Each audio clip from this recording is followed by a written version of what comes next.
Don't have any other branch. हमारी कोई अन्य शाखा नहीं है, नकालों से सावधान। जय हिंद बच्चों। अब जो आपके मध्यकालीन इतिहास की वीडियोज आ रही हैं उसमें आगे का सेक्शन देखते हैं। ये देखो, आज जो हम डिस्कस करने जा रहे हैं, दिल्ली के जो सल्तनत काल की प्रमुख इमारतें थी, किसने बनवाई थी, उस पर डिस्कस कर रहे हैं। आपको देख ही रहे होंगे कि इन वीडियोज में जो चीज़ें डिस्कस की जा रही हैं वो एग्जाम के लिए, जो आपका 4 सितंबर को एनडीए का एग्जाम होने वाला है, उसके अकॉर्डिंग की जा रही है। जो परीक्षा में ज़्यादा पूछे जाते हैं, जो इम्पोर्टेंट फैक्ट हैं, इम्पोर्टेंट स्टैटिक पार्ट्स हैं, जिनसे एनडीए में क्वेश्चन आ जाता है, पूछा जाता है, तो उन्हीं चीज़ों को डिस्कस किया जा रहा है। यहाँ आप देख रहे होंगे कि आपके सामने लिखा गया है सल्तनत काल के महत्वपूर्ण निर्माण कार्य। आपके सामने यहाँ देखिए 2 टेबल बना है, जिसमें एक तरफ लिखा है प्रमुख इमारतें और दूसरी तरफ लिखा है निर्माता। तो इसमें जैसे सीधा क्वेश्चन बनता है कि कुतुब मीनार किसने बनवाया, या आपको पहले भी वीडियो में मैंने बता चुका है कि जब कुतुब मीनार के निर्माण कार्य को जो पूरा करने का श्रेय है वो श्रेय जाता है इल्तुतमिश। ये आपको हमने पहले बताया था। लेकिन इसकी जो स्टार्टिंग शुरू हुई थी, जो मतलब ये शुरू हुआ था, वो कुतुबुद्दीन ऐबक के समय में। इसी तरह से कुव्वतुल इस्लाम मस्जिद कुतुबुद्दीन ऐबक के समय में बना। 2.5 का झोपड़ा देखिए आपका जो है इन्हीं के समय में बना। सुल्तानगढ़ी का मकबरा इल्तुतमिश में मकबरा शैली का जनक माना जाता है। इसको कई बार पेपर में पूछा जाता है, सुल्तानगढ़ी का मकबरा। ठीक है। इसके बाद इल्तुतमिश का मकबरा, फौज शमसी ईदगाह इल्तुतमिश ने बनाया था। बलबन का मकबरा, बलबन सीरी का ये किला, ये कई बार पेपर में आया है। सीरी का किला जो है अलाउद्दीन खिलजी ने बनाया। ठीक है। तो इसमें जो महत्वपूर्ण इमारतें हैं, जिसको जिस दिल्ली दिल्ली सल्तनत के जिस सुल्तान ने बनवाया है, वो आपको मतलब पेपर में पूछ लिया जाता है। इसके बाद देखते हैं नेक्स्ट पार्ट में इसमें और क्या है आगे। यहाँ देखिए जैसे अलाई दरवाजा है। अलाई दरवाजा बहुत बार पेपर में आया है, अलाउद्दीन खिलजी ने बनवाया है। तुगलकाबाद का किला जो है गयासुद्दीन तुगलक ने, और गयासुद्दीन तुगलक का मकबरा मोहम्मद बिन तुगलक ने। तो इस तरह से जो इम्पोर्टेंट इमारतें हैं उनको किसने बनवाया है, वो चीजें यहाँ पर आपकी दी गई है। अब देखिए अगला टॉपिक है सूफी संप्रदाय।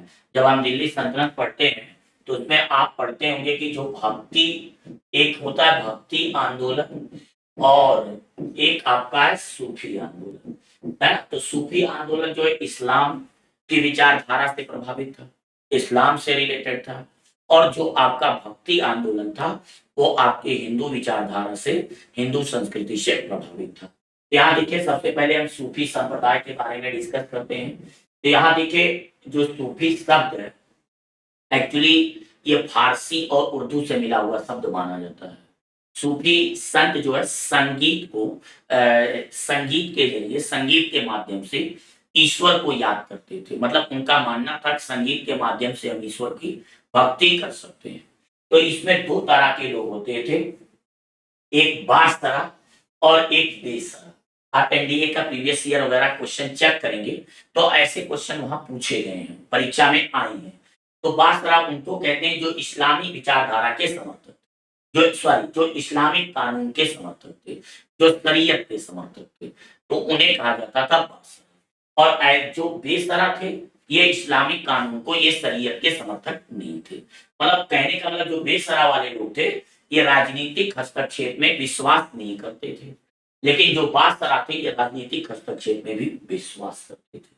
फिर देखिए जो इस्लामिक कानून के समर्थक लोग थे, ये देखिए आपका इसमें, अच्छा इसमें जो ब्रांच थी, जो इसकी शाखाएं थी, उसे सिलसिला कहा जाता था। तो यहाँ जैसे देखिए चिश्ती सिलसिला, ये भारत में बहुत फेमस हुआ था।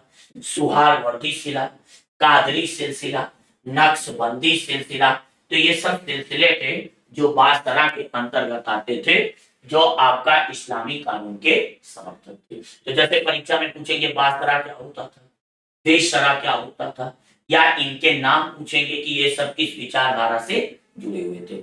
यहाँ पे सिलसिला का मतलब विचारधारा से है।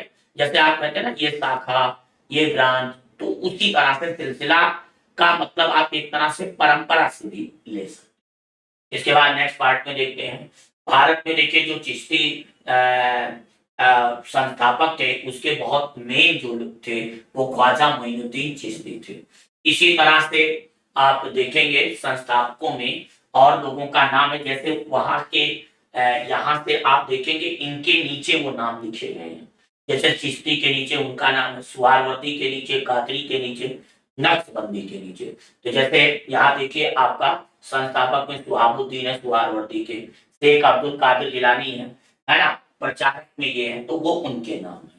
तो इस तरह से देखिए, और इसी तरह से जो चिश्ती संप्रदाय है ये उत्तर भारत और दक्षिण भारत में बन गया। तो दक्षिण भारत में देखिए केशुदराज और बोरान साहब हैं, और उत्तर भारत में ये देखिए ख्वाजा बख्तियार काकी, बाबा फरीद, हजरत निजामुद्दीन औलिया, है ना, ये फरीद के शिष्य थे, हजरत अलाउद्दीन। तो ये सब आपके उत्तर भारत में चिश्ती संप्रदाय के लोग थे। इसके बाद अगला देखिए, जितने भी चिश्ती संप्रदाय हैं उनके फाउंडर परीक्षा में पूछा जाता है, चिश्ती संप्रदाय का नाम दे दिया जाता है और उनके फाउंडर पूछ लिए जाते हैं। यहाँ देखिए जैसे चिश्ती संप्रदाय आपका ख्वाजा मोइनुद्दीन, सुहारवर्दी में शिहाबुद्दीन, है ना, कादरी में शेख अब्दुल कादिर जिलानी, सत्तारी में शाह अब्दुल सत्तारी, ठीक है, फिरदौसी में शेख बदरुद्दीन, नक्शबंदी में बाकी बिल्ला।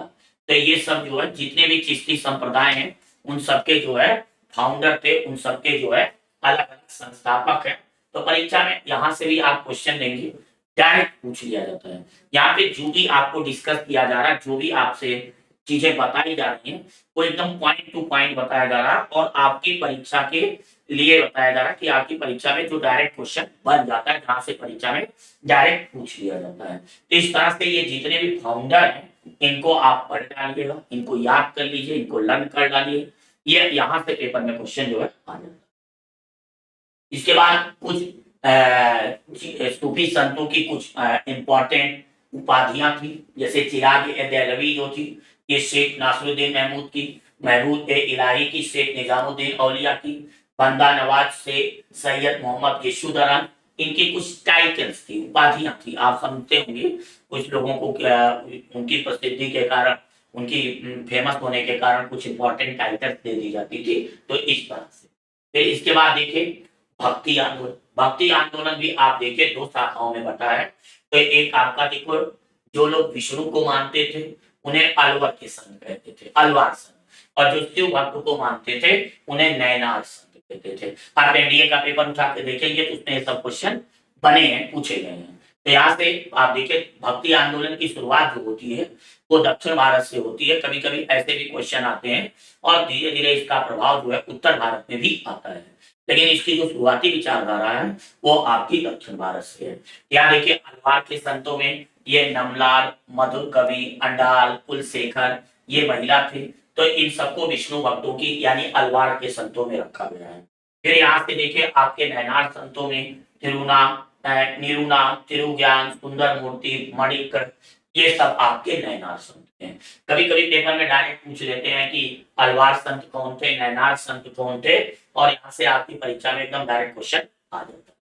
फिर इसके बाद देखिए यहाँ आप देखेंगे तो ये एक तरह से सभी जो मतलब जितने भी फेमस लोग थे, फेमस संत थे, उनका कार्य क्षेत्र, जैसे यहाँ देखिए त्रिमूर्ति, यहाँ देखिए जैसे त्रिमूर्ति लिखा है कि ये उत्तर भारत में भक्ति आंदोलन के त्रिमूर्ति में आपका गुरु नानक है, कबीर दास है, ये देखिए इनके कालानुक्रम दिया गया है। कभी भी आप एनडीए वगैरह का पेपर देखेंगे तो आप इसी तरह से क्वेश्चन पाएंगे कि नामदेव, ज्ञानदेव, एकानाथ, तुकाराम, रामदास।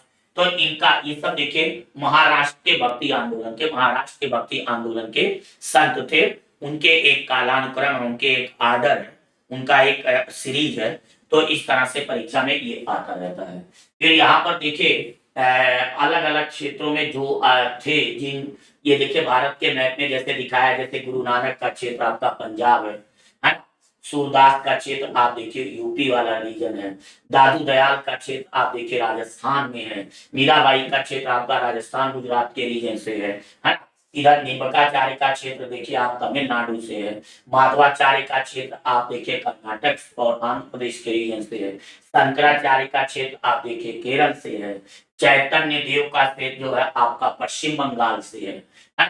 और इसके अलावा ये आपके कबीरदास, रैदास, तुलसीदास, वल्लभाचार्य, ये सब आपके यूपी रीजन से हैं।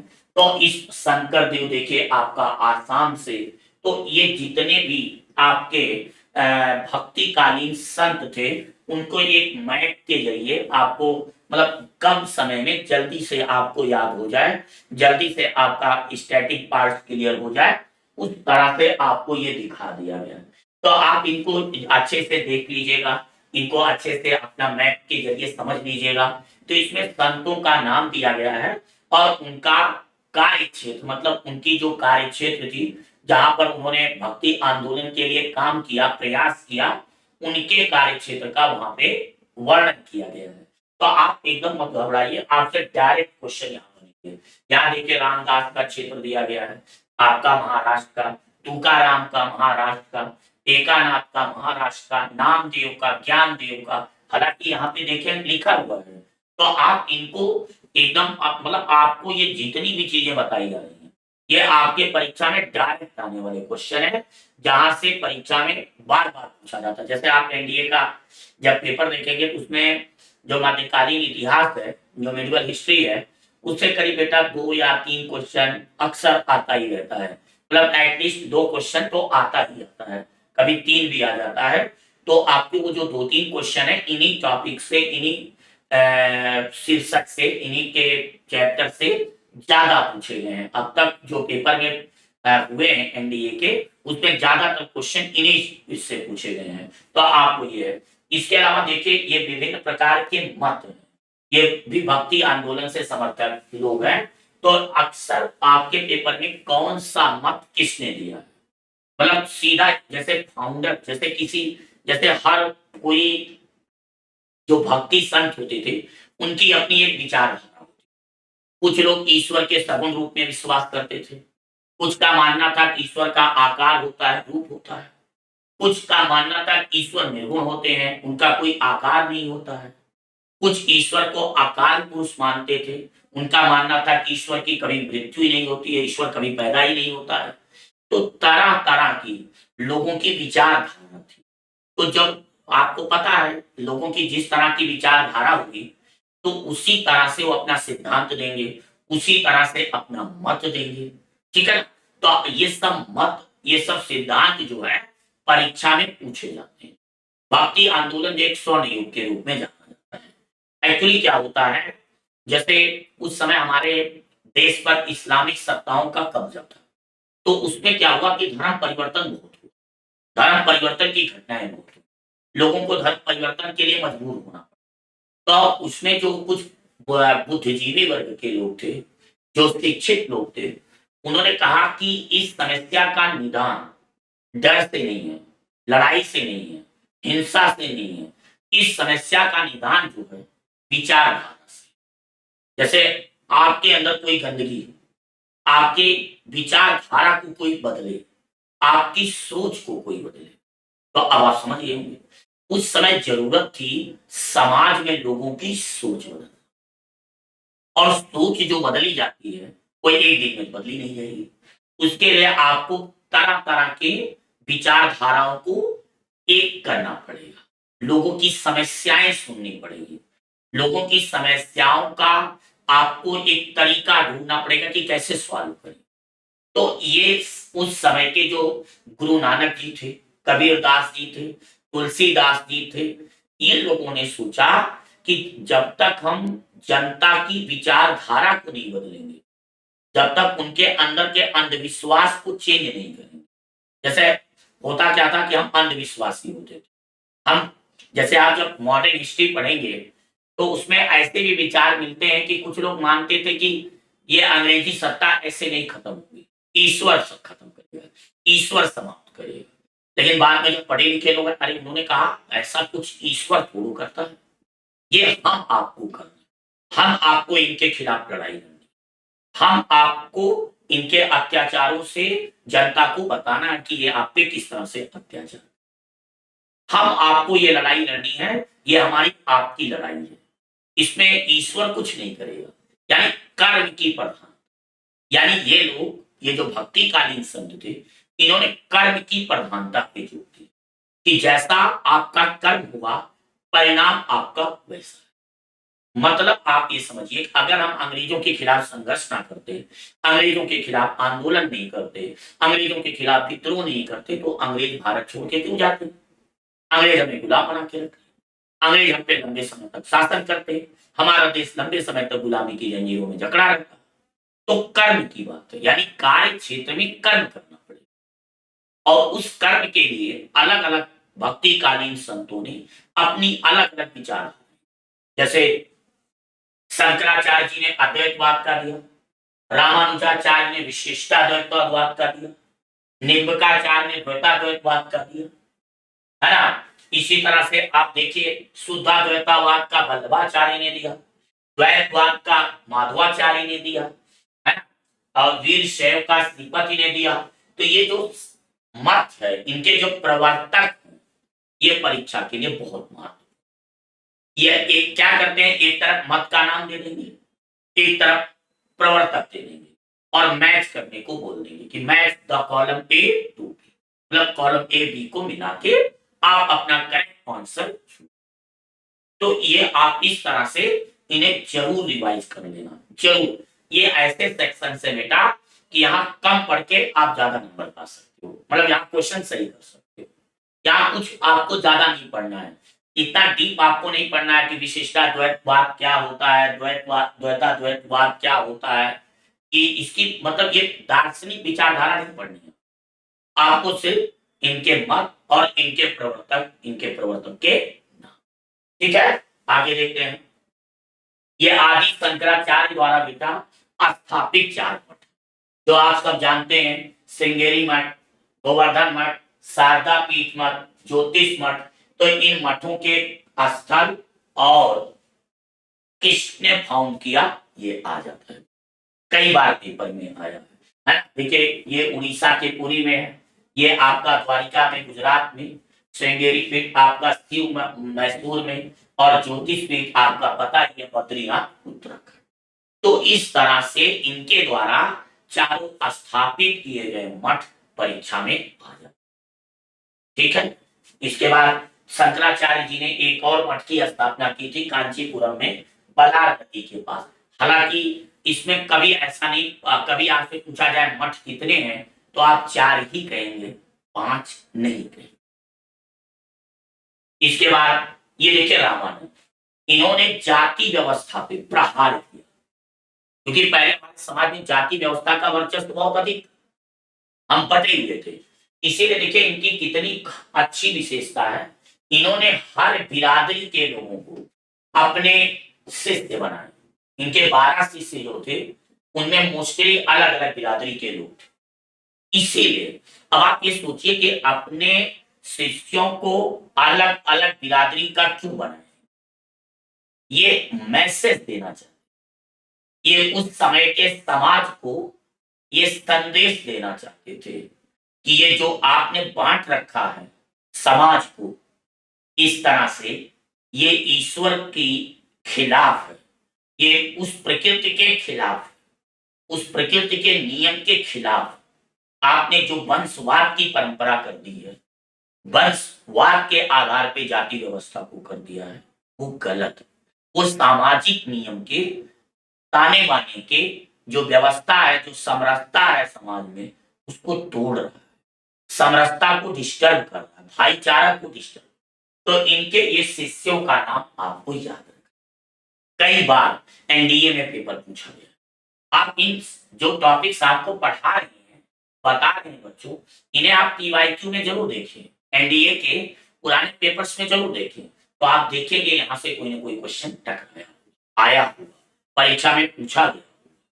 तो आप समझिए, रामानंद जी उत्तर भारत में भक्ति आंदोलन को प्रसिद्ध करने का श्रेय रामानंद जी को ही जाता है। आप देखिए, इन्हीं के कितने बड़े शिष्य थे कबीरदास, ये निर्गुण भक्ति शाखा के कवि थे, ये ईश्वर का कोई आकार रूप नहीं मानते, इन्होंने भक्ति पर जोर दिया, ईश्वर की भक्ति पर जोर दिया, इन्होंने कर्म पर जोर दिया, इन्होंने हिंदू मुसलमान दोनों की आलोचना की, दोनों को आलोचित किया कि आपने ये जो व्यवस्था बांट रखी है, ये बिल्कुल सामाजिक व्यवस्था के खिलाफ है, ईश्वर के खिलाफ। तो ये सब ऐसे लोग थे ये निर्गुण शाखा के कवि थे। आप पढ़े होंगे, बहुत बड़े ये संत थे। इनके दोहे आपने पढ़े होंगे। इनके दोहे आज भी हमें हमारे जीवन में हमारा नैतिक मार्गदर्शन, ये जितने भी हमारे भक्तिकालीन संत हैं, ये हमारे जीवन में नैतिकता ले आते हैं। आज आप देख रहे होंगे कि हमारे समाज में ईमानदारी, नैतिकता की गिरावट है। आप देखिए, बड़े से बड़े अधिकारी, बड़े से बड़े आपके नेता, मंत्री, बहुत सारे आप न्यूज़पेपर में इस तरह की खबरें सुनते होंगे कि कहीं ना कहीं किसी ने भ्रष्टाचार कर दिया, किसी ने घोटाला कर दिया। तो ऐसा इसीलिए हो रहा है कि हम लोग अपनी ईमानदारी और नैतिकता में गिरावट ला रहे हैं। तो ये जो भक्तिकालीन संत थे, ये चाहते थे कि जनता अपने कर्तव्य के प्रति, अपने ड्यूटी के प्रति, अपने कर्म के प्रति नैतिक हो, ईमानदार हो, तभी देश आगे बढ़े। आप कल को डिफेंस में जॉब करेंगे, अफसर बनेंगे, अधिकारी बनेंगे, है ना, बड़े ग्रेड के अफसर बनेंगे।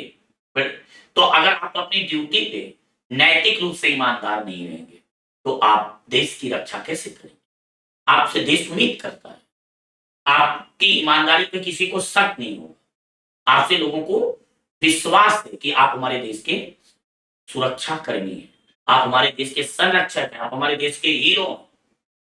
तो नैतिकता, ईमानदारी बहुत जरूरी होता है। कहीं भी हो, आप प्राइवेट संस्थान में भी जॉब करेंगे तो वहां भी आपको अपने संस्थान के प्रति नैतिक रूप से ईमानदार, पारदर्शी, ये सब होना पड़ेगा, तभी आप अच्छा काम कर। तो ये यही मैसेज जो है देना चाहते, इसीलिए इन्होंने जो है, यहाँ देखिए रामानुजाचार्य ने देखिए क्या लिखा है, विभिन्न जातियों को, लोगों को एक रसोई घर में खाना बनाकर खाने पर लगे निषेध को मानने से इनकार कर दिया। मतलब इन्होंने कहा कि भैया, जब सबको ईश्वर ने बनाया, जब सब ईश्वर की संतान है, जब सब ईश्वर की रचना है, फिर अलग अलग क्यों? मानने से इनकार कर दिया, मतलब इन्होंने विरोध किया। कबीर ने जाति प्रथा का विरोध किया, अस्पृश्यता का विरोध किया।